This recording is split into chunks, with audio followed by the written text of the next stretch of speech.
Hey there, welcome to Coffee Solo, episode 2025 10/11/01, or for the uninitiated, that is Saturday, October 11th, 2025. It's the first episode of the day, probably the only one. We're recording at 4:05 p.m. Pacific time here in the greater Vegas area. I think it's actually sunny out now. It's been a little bit rainy, and we'll touch on that later. I have written down a title and a few outline items for today's episode. As I've mentioned before, I'm trying to move into spontaneous mode, or at least something less scripted, less prepared. Oh my gosh. I have Alexa Plus on devices, and I don't like it. So I would like it to go away. So one of the telltale bong noises. Anyway, luckily no comments were made. The title then that I have prepared is, Where Does the Time Go? Yipes, it has been 8 days since the last episode of this audio program. I know there is no set schedule, but what happened? Jeez. I don't even know. You know what? I wish there would be some sort of a major accomplishment where I could go, well, I changed the world in some way. It took me a couple of extra days. But I don't really have, I've done little small things, incremental this and that and so on. I do have a long to-do list. I've mentioned that before. It always seems to be in the future. Very few things get put behind me, but we'll touch on a couple of those. I'm trying to make the links that I share with each of my audio programs a little bit more concise. The list, I'm basically going with two, because there is now a website for each of my audio programs. I can just include the website and then the classic. Oh, I gotta change that profile page linking everything. What is this? I didn't change that. Okay, sorry. A little live examination. So, yeah, my Buy Me a Coffee profile page. Oh, what am I doing? What am I doing? Okay, that was fine the way it was. Okay, the profile page on buymeacoffee.com still works as a kind of a free-form link tree, so that remains. And in this episode, I'm also going to mention the Buy Me an Update audio program, which has its own Spotify for Creators page and whatnot.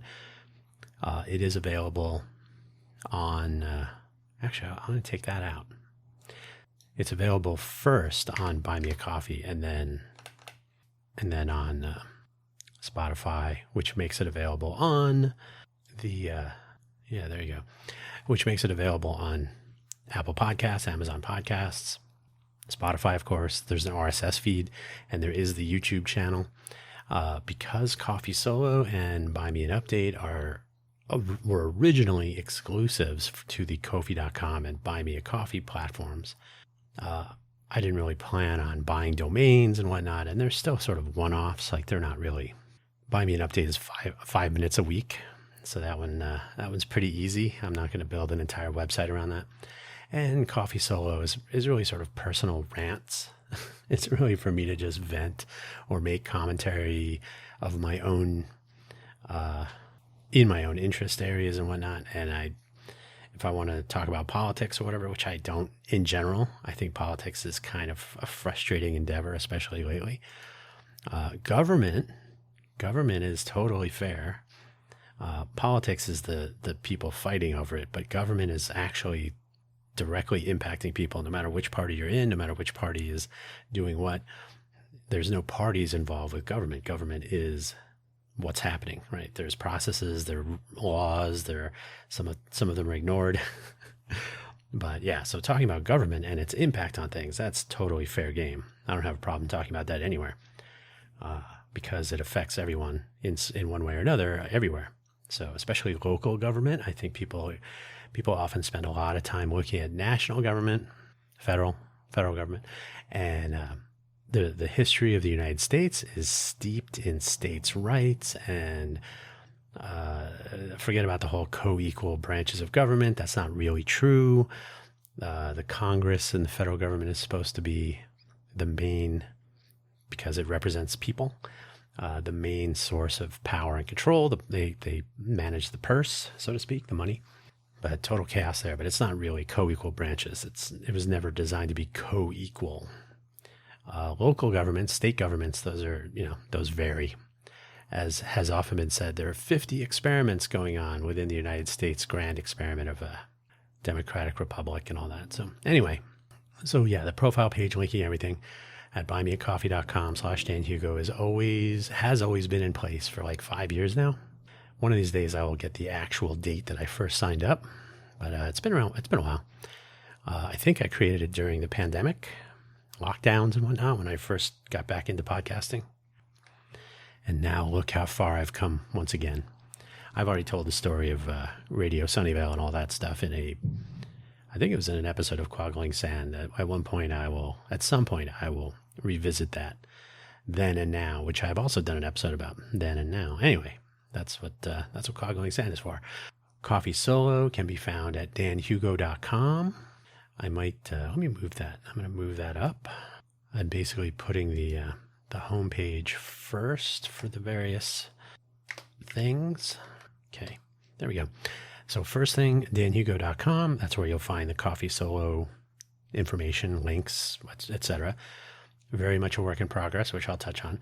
The profile page linking everything at buymeacoffee.com/DanHugo. And that's it. I will leave the 2 links in place for the moment for Coffee Solo, this program, and Buy Me an Update, which have Spotify for creators pages, but those are all linked from the profile page linking everything. Okay, enough housekeeping. Let's get on with the, what have you missed? What have I been up to? Well, a lot of things happened, but looking back, none seemed particularly interesting. Nothing that I would say like, oh, that's where I spent all of my mental energy or where time was consumed prodigiously. So time is simply flying by. It's very easy to let Friday come. Oh, it was Monday. Yesterday was Monday, wasn't it? So, and of course today is Saturday already, which means Mondays. And it's funny, as a work from home, self-employed, always looking for projects that make money, etc., there is no Friday and Monday. Every day is every day. I also have an expression I've started using. Well, I started using it many years ago, which is I'm homing from work, because it's the home office, literally, the office home. I also used to say that when I used to travel a lot for Intel Corporation, like every week, I used to, in fact, in Google Maps, I do have my work address set to the Terminal 3 at Las Vegas Airport, which is now the Harry S. Reid International Airport, but it will always be LAS if you use the 3-letter codes. So yeah, I had that, which was convenient. First of all, it's true, because my home address was, when I worked for Intel, I didn't have a cube anywhere. So my home address was the home office, but my work address being the airport meant Google Maps would always make that assumption that of course you're going to go from home to work. That's what nice people do. So it would always tell me my expected commute time at any given time. So I always had some idea how long it would take to get to the airport if I was about to depart. So, and there was always a Lyft vehicle involved, unless I was going for just the weekend. Then I would drive myself, and short-term parking, actually, because Intel didn't mind paying for 2 days of short-term parking. I think it was like $10 a day or something. On the occasions when I would take the bus to the airport, which I did, I think, I'm going to say like 3 times for long trips, that's when I would get a comment. Why did you take the bus? Because I would expense the bus ticket, which is $2 each way to the airport, which is a bit of a hike. I think it's 25 miles. And I would just say, well, why not? What's the big deal? So you can just take a Lyft or drive your car and leave it there. I could, but sometimes I would take the bus, especially for an extended trip. Why? Because then I didn't have to deal with having my car sit somewhere for a month. I didn't have to do anything. So jump on the bus. It takes about 70 to 75 minutes to get to the airport from where I live on the bus, but it's only one bus. It's the CX bus, of course. It's Centennial Express. It goes directly from where I live to the airport. Like, how can you go wrong? No waiting for Lyft drivers. And by the way, here's a fun fact, and I have none of this written down, so I'm just I'm reflecting a little bit. When I first started working for Intel, I would be lucky if there was a Lyft driver who was, well, I tried Uber a couple of times. I have a certain amount of contempt for Uber. I would be lucky if a Lyft driver would take the time to come up to where I live, because mostly they were hanging around downtown. I'm sorry, well, on the Strip or downtown. They were hanging around in the middle of the Las Vegas area because that's where people were taking Lyfts and Ubers and so on. So half the time I wouldn't even get a ride accepted. I don't know how, whatever the lingo is. So I'd be sitting here like, I hope a driver comes up here. Only within a year, maybe, there were so many Lyft drivers living near me. So even though I'm up in the more suburban actual city of Las Vegas, I think you know this by now. If you're on the Strip, you're not in Las Vegas. You're in unincorporated Clark County. But I live in the actual city of Las Vegas, and after a year, right? So I took my first rideshare ride for Hack Holyoke at Mount Holyoke College in Massachusetts there. So that was the first time I ever took I think it was an Uber. I was like, oh, okay, that wasn't so bad. So, and then getting rideshare in Vegas was a little tricky because the cab drivers here are really possessive. So it was a little bit late coming to the party here, but Lyft I prefer vastly. Although at this time, who cares? But after a year, there were so many Lyft drivers around me, like living near me, so back in the old days, I would say, oh, I can call for a Lyft driver and then start packing, because it would take a good 20 minutes. And when you travel all the time, packing is just snapping of fingers. It's easy. So I would call for a Lyft driver, and by the time they would get here, I'm waiting. I'm packed up, ready to go, even international. So I'm ready. I've done this countless times. I've done it a few times this month, no problem. But as there were more and more Lyft drivers living near me, I could call for a Lyft at 4 o'clock in the morning, and the person would be here in 7 minutes or less sometimes. And yeah, you can't do the packing trick in that scenario. So that was an interesting time. Anyway, that's Vegas. Time is flying by, though. I miss those days of traveling all the time. It was a different body clock. Like, because I was changing time zones all the time, I would take a nap on the plane. Jet lag was not a huge problem, except for the first time I went to Ireland, because I hadn't traveled in so long. I stayed at this golf castle, for the first 2 weeks, I think it was, in Maynooth, which is literally down the street from where the Intel facility was is in Leixlip. So I stay at this place, and these lads from Northern Ireland are in, and it's basically a golf resort, and it's an old castle, and it's very, very nice inside. And they say, so Dan, you're not playing golf. Why are you staying here? And I said, oh, I work down the street at Intel there. Oh, okay. And they bought me a couple of pints of Guinness. Welcome to Ireland, all that. So it was a very friendly place, very nice. But I was wandering the halls at like 4 a.m, Ireland time.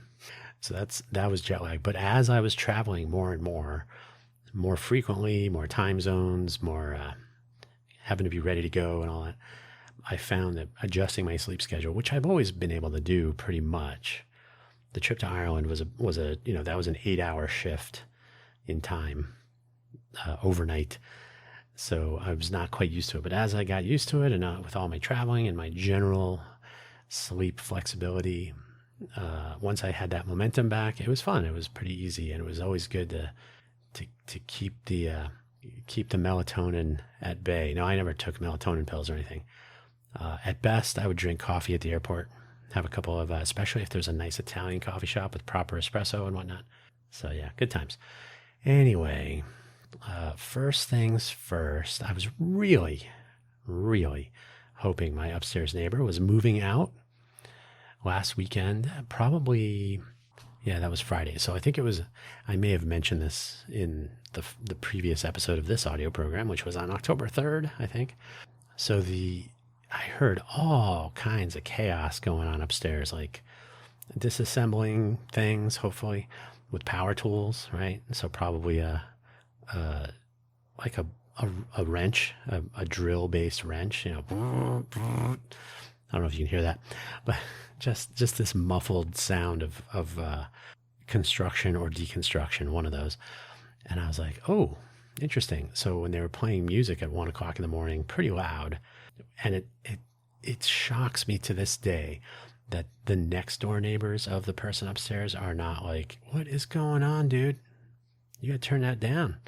But nobody seems to care. But it's pretty loud down here. And I have said before, I've told people like, dude, I built my speakers when I was in college. They were 7 feet tall, big giant, 12-inch drivers times 4. They were very loud. They sounded pretty good, but they were very loud. You could hear them a good mile away behind them because the sound would reflect off a building. Anyway, I'm like, I totally get it. I get you want to play your music and be your bad self and all that. I did that when I was in college, but now we're adults living in apartments and you can't really be a jerk at 2 o'clock in the morning. And I would also add to that, like, by the way, also when I was in college, we knew that if somebody came over and said, and first of all, we wouldn't really be blasting music at 2 in the morning, but if somebody came over at any time and said, hey, can you turn it down? We'd be like, you can stop right there, turn it down, right? There was never, well, I'm not going to say never, but in the context of being a student, going to college, trying to, you got a test tomorrow, no one was going to be like, too bad. But here there's literally the guy just doesn't answer the phone. If the office calls him, you got to call security. It's just such a pain. But I figured, okay, if it sounds like he's moving, so maybe I'll just let this go. And it was annoying, but I, got the big boy pants on. I'm all good. But anyway, and I thought I heard the sound of wheeled carts carrying things to and fro and whatnot. So I'm like, okay, I think it's been like a year. Maybe he's bailing. I don't know. So far though, I still hear the usual orchestra of chaos from upstairs. So I don't know. My fingers are crossed. They remain crossed. They will remain crossed in perpetuity, I believe. But I think it has been a year, so we'll see. And I'm hoping. Not a fan. And by the way, one of these days I'm going to record. I have to actually put the effort in because it won't get picked up by this microphone I'm using right now. This microphone is made for being near it, so it's not really designed to pick up noise from, through a floor, through a ceiling, floor, plus the distance and everything. So the old inverse square law. But one of these days I will try to come up with a way to capture it because I'm pretty sure he does some really awful singing for some bizarre reason. Because every once in a while I hear either an animal being molested or a person singing. It's pretty bad. So I've been talking about making the various websites I have now deployed. They are at the various websites that are linked on the Buy Me a Coffee profile page, linking everything. The website for innovateforvegas.org is fine. I mean, it could use some tuning up and some modernizing, but it's functional and it looks reasonable and there's a lot of information there and so on. The websites, however, for danhugo.com, quaglingsand.com, cafegenius.org, and ffstalk.com are the most Spartan possible because I basically wanted to make sure the pages, the servers were set up, the pages were loading. There's some analytics stuff on there to see who's minimal analytics. I just want to know if I'm getting any traffic. It plays the current episode from Spotify as the embedded player on the page. However, there's no RSS feed link, which I could very easily add right now, which I will not because who likes to hear typing on any audio program? But so I'm probably gonna just do that today just to check it off an ever lengthening list. But they do need to look nice, not black text on a white background. Excuse me. They're very, pardon me. I literally had some tea right before I started recording, and so I really shouldn't be burping. I don't know what's up with that. Black tie. It looks like a website from the 90s, maybe, or from maybe the early 2000s. And there are still websites out there that do this that are like from the 90s that just have been left. It's possible there's one case where the person that owns the website or who wrote the content on the website passed away.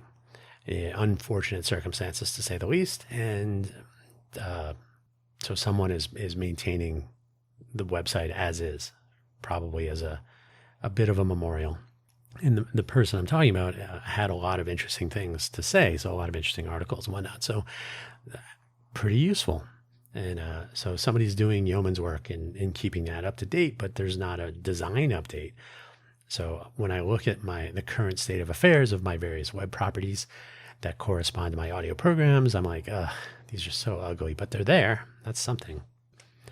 Ultimately, these should be the primary point of publication, as I've talked about in some other episodes of things, of my various programs.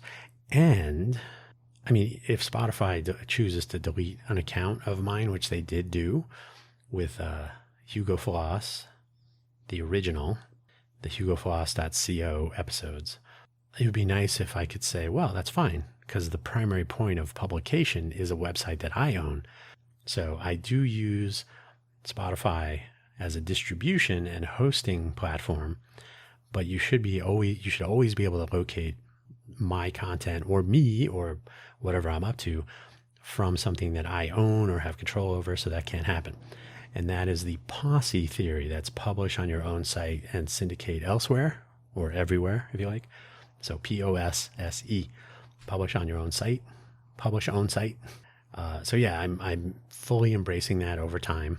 I used to have my own websites and I would, fiddle with them all the time. Reallycool.com, which is my company website, which doesn't have anything at the moment.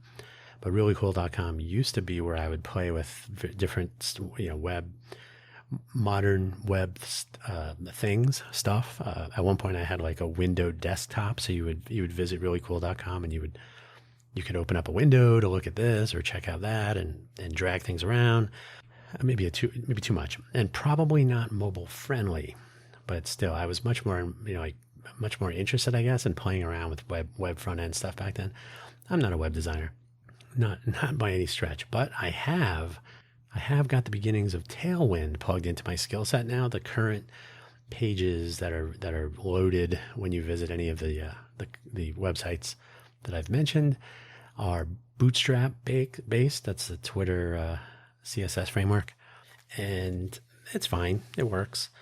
Again, the content is ugly. The layout stuff is fine, but Tailwind is the modernity.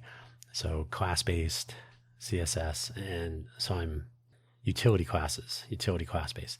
So I need to just become familiar with that. So I did that. I got the basics. So now I can do some experimenting on my new websites and all that. And on Tuesday, I think it was Tuesday, I was working on Contra, which is my content transform tool, which I'm just writing. Well, I'm writing it as like an example of hexagonal architecture for Python, which the language doesn't matter too much, but it's a hexagonal architecture, ports and adapters, if you like. So I'm basically writing it, so even though it should be a simple thing to do, like I shouldn't really write one grand unified tool to do this, except for I do have some uses for that. But so Contra, content transform, one of the intents will be to draw in markdown files or other types of files or YAML or JSON structured data, and then use those to fill in a HTML template or other, right? I should be able to ingest something. Maybe it comes from a database. Maybe it comes from a static text file like Markdown or YAML, like I said, and then run a template engine. My favorite is Chameleon, which is an attribute-based HTML template scheme that's based on, what is it based on? Genshi is based on Kid, and I think Kid and Chameleon are based on Zope page templates, which is also attribute-based. So yeah, the idea is to create a static page generator that can source its variable data, like site name and the links and all that, from a text file or from a database or whatever, and either build a static website or, using the same exact templates and the same data structures, build dynamic websites. So the data source can be a database or some other, variant data source, right? Something that will receive updates over time, in real time, perhaps. So I should be able to generate pages once as static or on request in a dynamic website, a data-driven website. But I shouldn't have to like redesign templates and whatnot. And so often when you look for static website generators, they do it their own way. And you're like, okay, now I got to deal with the MakeDoc structures or the Hugo, which is obviously well named, but that's a Go engine. There's 11D, there's Jekyll. So all these different engines, and you always have to deal with their data structures and their parameters and their template formats.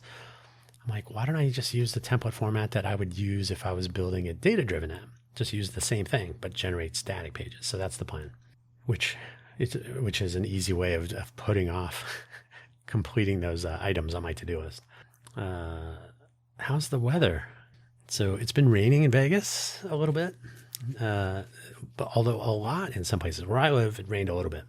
Where I live, though, it has been known to rain a lot, and it has been known to rain a lot based on watching, the rolling trash bins that people now have basically as a matter of course, like residential garbage collection, trash collection, sanitation.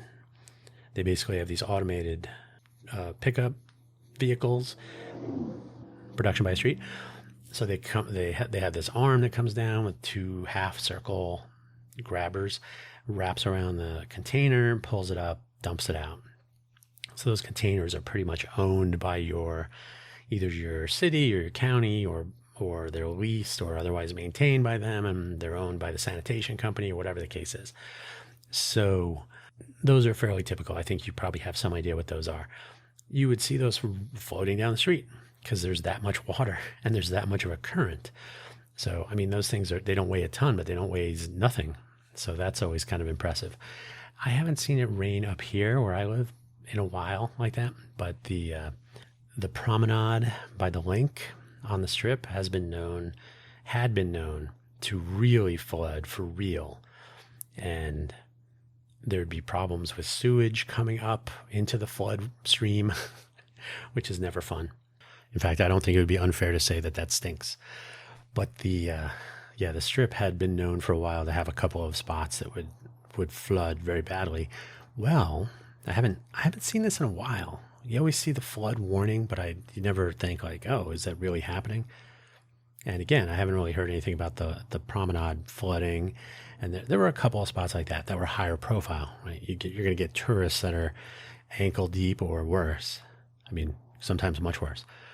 But I saw in the news yesterday, so today's Saturday, October 11th. So yesterday, apparently that flood warning was for real in at least somewhere, at least one place in the Vegas area where it was a wash or something. And honestly, I didn't even look to see where it was exactly because I'll follow up on it.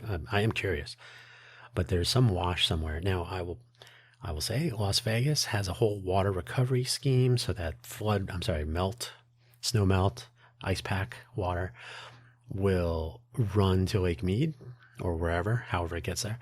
So it becomes the part of the water supply for this desert, our oasis in the desert.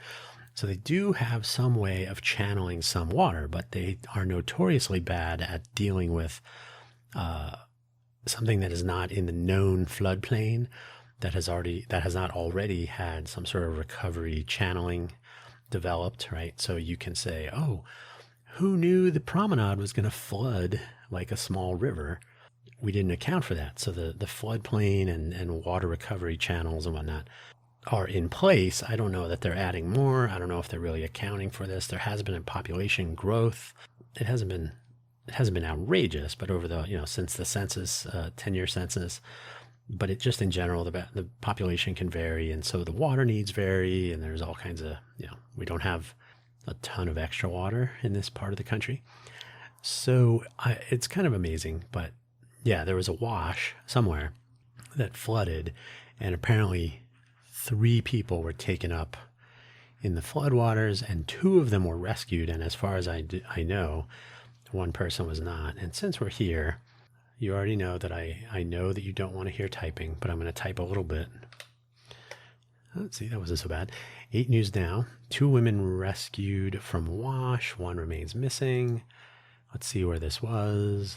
Where is that? Near Paradise Road. Yeah, but where is that? Where is that? Looks like it's by an apartment complex or a business park. One of those. Covered parking. They were unable to get to the man who was in the floodwaters, which were rushing. Harmon Wash. Okay, where's that? Let's look. Harmon Wash. Harmon Wash. Harmon. I'm not going to put a link to it, but if you're curious, you can look it up also. Harmon Wash, Las Vegas. What?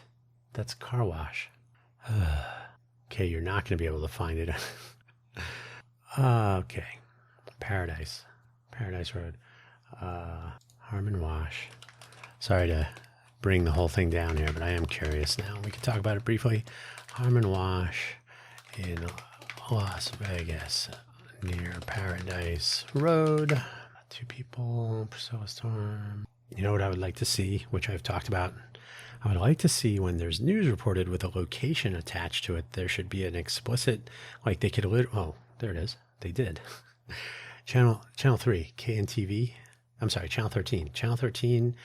Channel 3 actually does the best. I usually go to Channel 8 just because I always started going there, and I just, for consistency, I know when they suck because they do. But, so Harmon Avenue, it's Harmon and Paradise Road. So it's just, oh, I've been to that area. Okay. Yeah. It's just north of Tropicana. So it's near it's literally the half street between Tropicana and Flamingo. If you know the area, it's near the Atomic Museum. What else we got here? Yeah. Anyway, I'm just saying this because I haven't heard something like this in a while. Interesting. Yeah.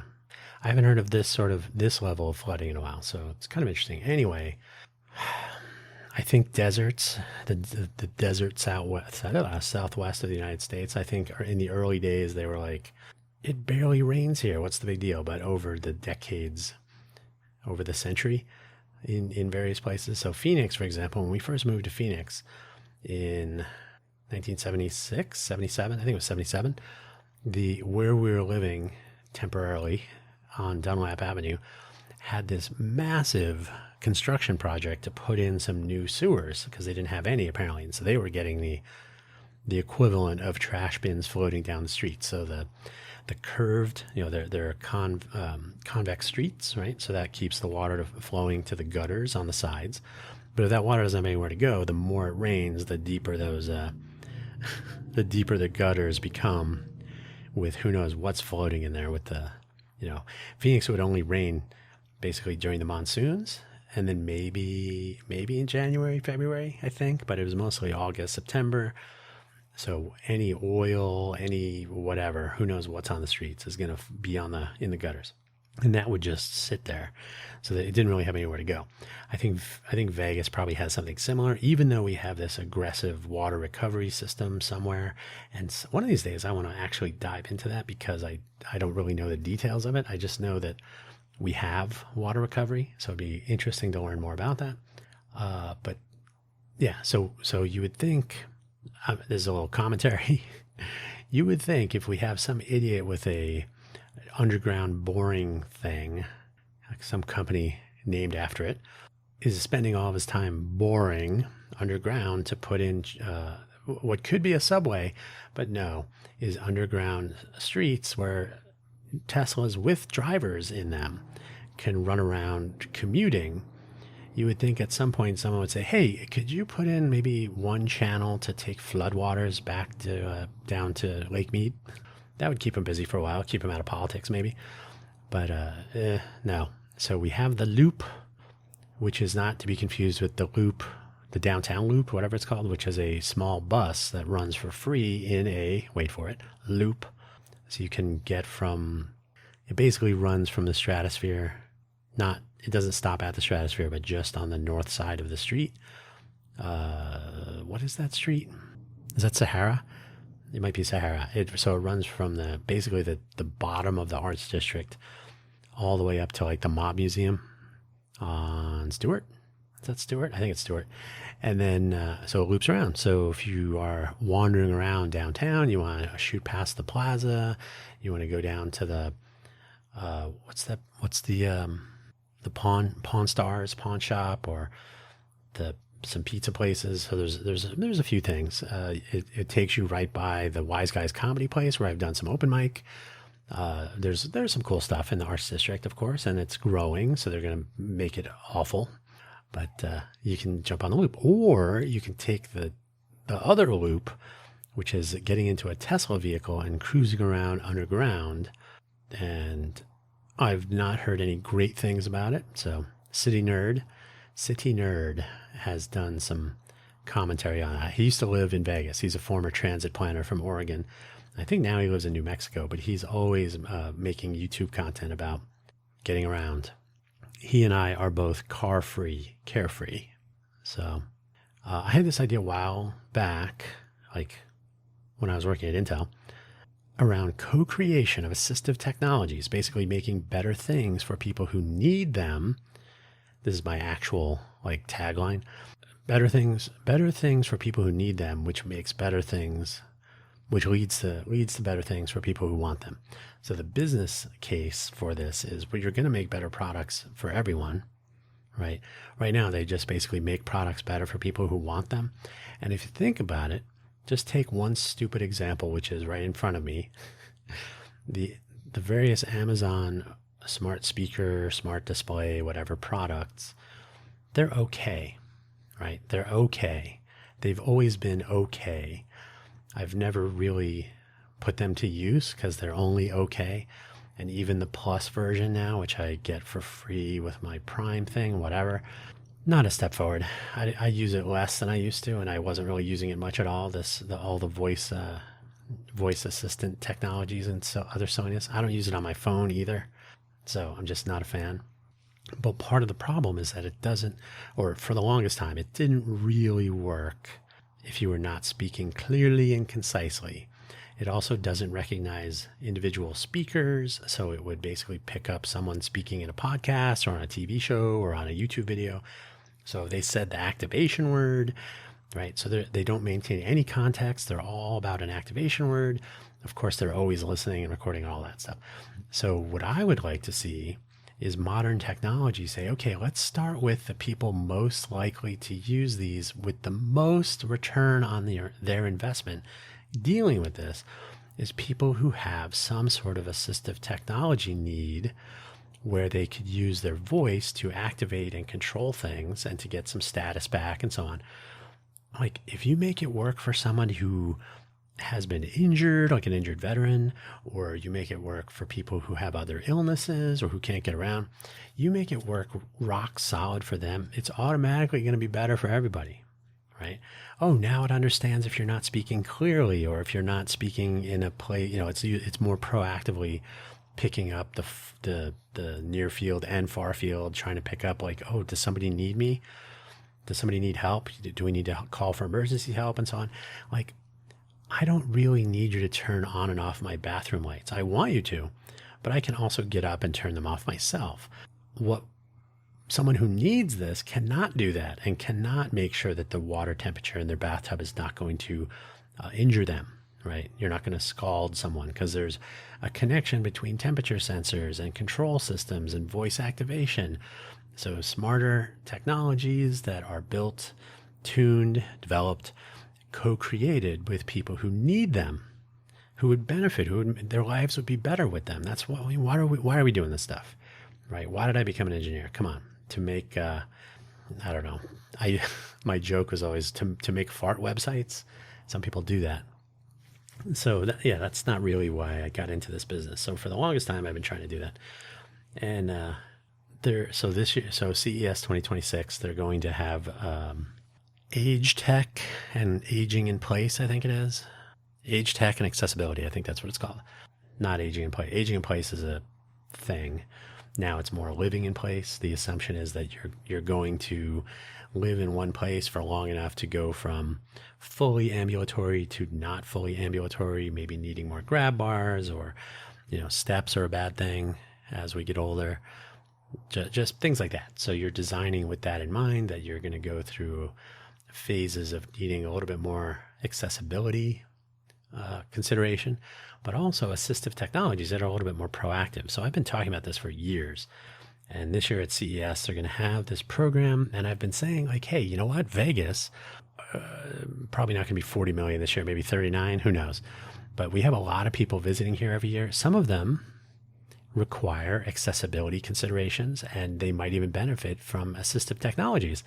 Sometimes they bring their own, but what if resort hotel, accommodations would actually accommodate, right? So if you build these things and make them fully accessible and include assistive technologies in the rooms for certain things, right? You're not going to tune the room to someone over time, but you can at least make some things accessible and assistive.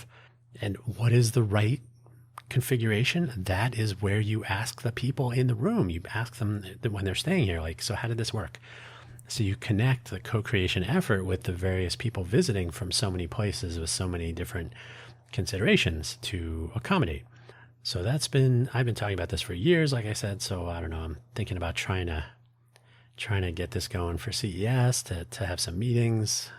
I never remain hopeful though, because most people don't understand what I'm trying to get going here.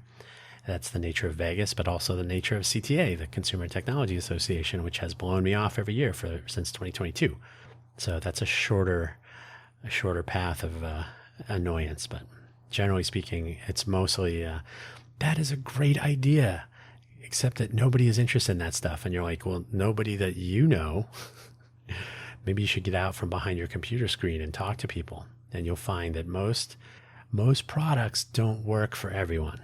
Most services don't work for everyone. They work for a lot of people, like 80% at least, probably more. But how much work would it be to make lives better and so on? So it's been on the table for a while.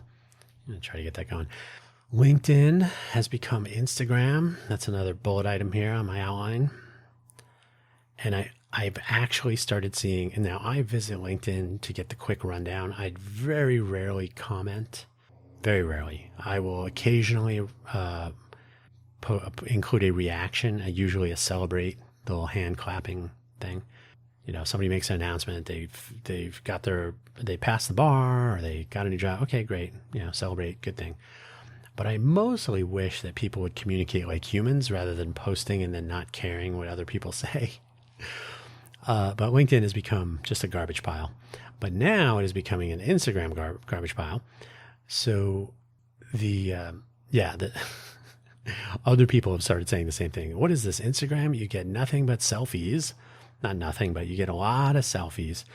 And it's usually LinkedIn consultants, brand managers, brand ambassador, marketing, telling your story. So there's always something in that general area. And it's usually a young woman dressed with certain styles, so they look fine, they look nice. But you're like, what is this? Do you really want to post a photo of you at the beach on Instagram? I'm sorry, LinkedIn. One of those on LinkedIn. Now, I'm not complaining. I'm not trying to say like, oh, you're offensive. But it is interesting to note that LinkedIn has become Instagram from that perspective. And my favorite thing about them is that they're trying to promote their own business. So the story usually, and it's total Instagram / LinkedIn drama format. So it's like a one sentence. I used to have 5 followers. And then the next sentence is like, but after hard work and blah, blah, blah. And then it's the paragraph usually extends so that you must click more if you're familiar with LinkedIn.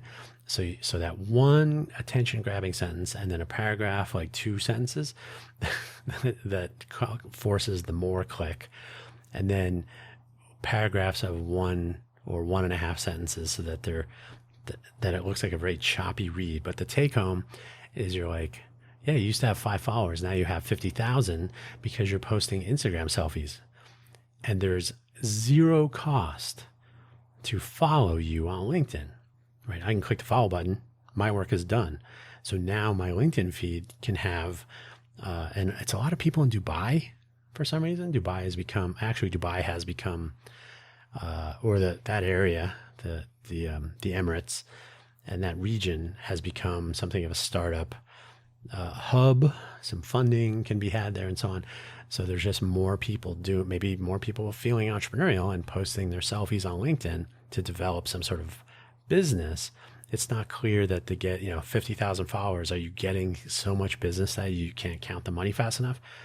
Or are you just getting a lot of followers because they're like, oh, at least I'm not seeing, I'm getting laid off and whatever, at least it's something different in the newsfeed. So, but LinkedIn is a garbage pile. The only reason I really use it at this point is because here in the greater Vegas area, it is the gold standard. It is the way that people pretend that they are participating and that they are part of a startup scene, or that they're making Vegas better. We're going to be the next Silicon Valley, so we all have to use LinkedIn. I have heard people from the city of Las Vegas government comment on how excited they are at how many followers they get or how many likes they get on some post. Oh, we got a lot of great. That's really great. The LVCVA, the Las Vegas Convention and Visitors Authority, recently ran a 5-day promotion of discounts to try to get people to come and visit Vegas. Don't let nobody fool you. The fun economy is the main focus for the Vegas area, and it will continue to be for another 100 years. We're going to be the next Silicon Valley. Yeah, no, there will be some entrepreneurial stuff going on here, but Vegas is going to remain Vegas. They've spent 100 years developing the brand. They're not just going to go, or we could gentrify the whole place. But anyway, my opinion. But yeah, they spent 5 days. So then all the talk now has been about web traffic. Like, oh, we had a lot of people visiting the website about the 5-day discount. So you could go to the website, get the discounts, book your travel, and hopefully they're going to, return to Vegas. So they're very excited about web traffic, as long as that leads to human traffic. Not human trafficking. That's very different. We don't want that. We have it, but we don't want it. But yeah, they really want to have more people staying in resorts here, even though gaming revenue is actually up, because guess what? More locals are going out and gaming because there's not so many tourists here. Kind of funny. I've avoided all that. I like to keep the money.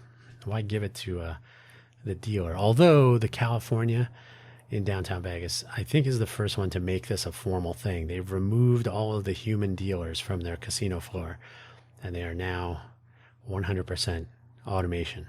So good for them. That will get old very quickly. What you end up with, because if you ever went to the El Cortez, which is like the oldest freestanding, but it's like one of the oldest casinos, and I think it's the oldest one in the city of Las Vegas proper.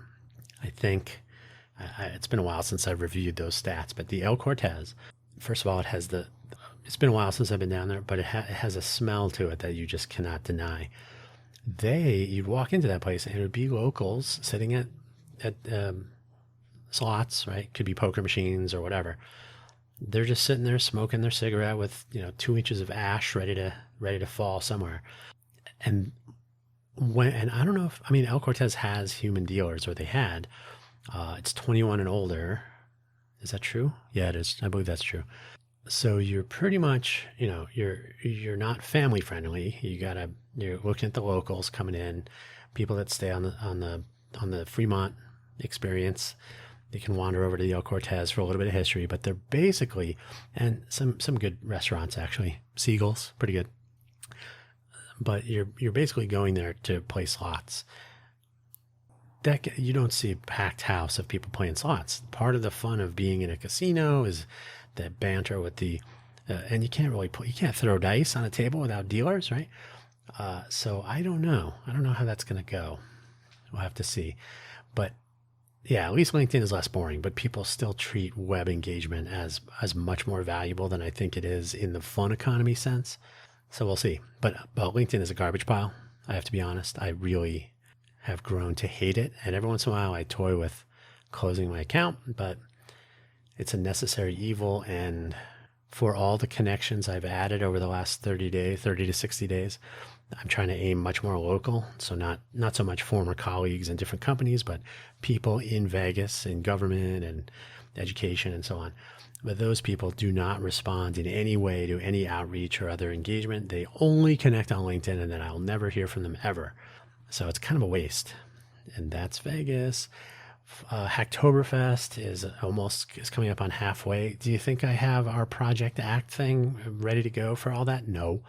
That would have been a nice distraction that led me to not post this audio program for 8 days. But no, I'm so far behind on that. It's ridiculous. But I'm still going to get it on there. I'm probably going to get it on. I'm not even going to guess.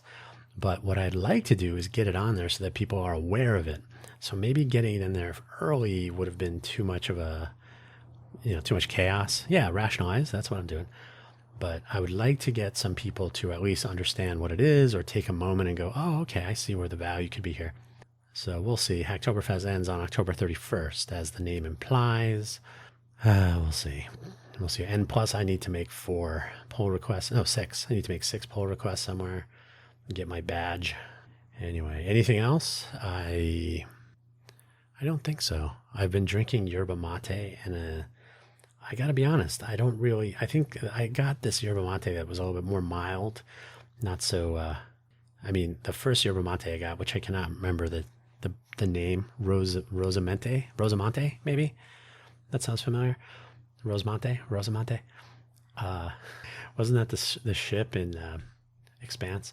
That tea, when I first started making it, it was super intense, very difficult to drink, a lot of intense flavors. I was pouring in water at about 80 degrees Celsius. I was like, oh, it's much better at 70. I got this other tea because I was like, oh, let me try something that looks like it might be less aggressive. That one I pour in 80 degrees and it's still like, oh, I barely know that this is yerba mate. So I'm going to have to switch back to this other stuff because I've been getting no caffeine effects from it. So then it's really just like, well, I'm drinking this tea that doesn't taste great and I'm not really getting anything for it. I may as well go back to coffee, which I still drink also. So there you go. Finally, my Amazon Vine, I gotta start reviewing things. I'm so far behind on that. This is an entire episode about how far behind I am on everything. It's hopefully you've enjoyed that as much as I have. Anyway, I'm going to leave it there for the moment. We're coming up on an hour, so when I truncate silence, it should probably be about 53 minutes. That's a guess. We'll find out. And danhugo.com. The website will look nicer eventually. And you can find all the audio programs on the profile page, linking everything at buymeacoffee.com/danhugo. You don't have to pay anything. You don't have to buy anything. You don't have to do anything. You can if you go there. And if you go to the Ko-fi, if you're listening to this on Ko-fi.com, ko-fi.com/danhugo/posts, then you're already there. And there are links in this episode description to the buymeacoffee.com/danhugo profile page, the profile page linking everything. And of course, you can find danhugo.com pretty easily. So there you go. And you can listen to this on YouTube. And there's a link to that now, but I'm going to remove that because it's also on the profile page linking everything. So I'm trying to streamline the link section so it will tend to be more episode related as needed, less shameless self-promotion. That's what the websites are for. So you have better things to do, even if you're on a treadmill right now. So good on you. So I got 57 minutes and a few seconds. So yeah, probably be 54 when all is said and done. But that's just a guess. Thanks for listening and living. Stay dry out there. Bye-bye.